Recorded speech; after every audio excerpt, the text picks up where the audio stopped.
Hallihallo ihr Lieben, ja heute mal hier hinter den Kulissen. Ich zeige euch mal ein paar Show-Effekte, die ich live immer mit dabei habe. Wie zum Beispiel Sparkular. Ich halte einfach mal meine Hand rein, da passiert gar nichts. Ja, habe ich live immer mit dabei, egal in welcher Location, ob Halle, Saal, Zelt oder im kleinsten Wohnzimmer, erzeugt keine Hitze und auch kein Rauch. Ja, und natürlich meine Showcases hier mit ausfahrbarem Bildschirm und einigen Licht- und LED-Effekten. Das Ganze sieht so live aus.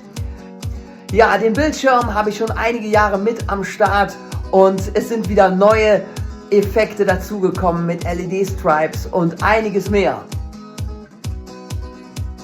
Ach so, bevor ich es vergesse, natürlich habe ich hier auch mein Drumset, mein Liebchen dabei. Es kriegt immer ordentlich Haue bei meiner Drumshow. Und ja, ich freue mich jetzt schon auf euch. Wir sehen uns, haut rein! Komm, wir fahren mit nem Kahn über den Ozean. Der ganze Ring ruckt der Ringe nach und der Boss geht ab und der Boss geht ab. Komm, wir fahren mit nem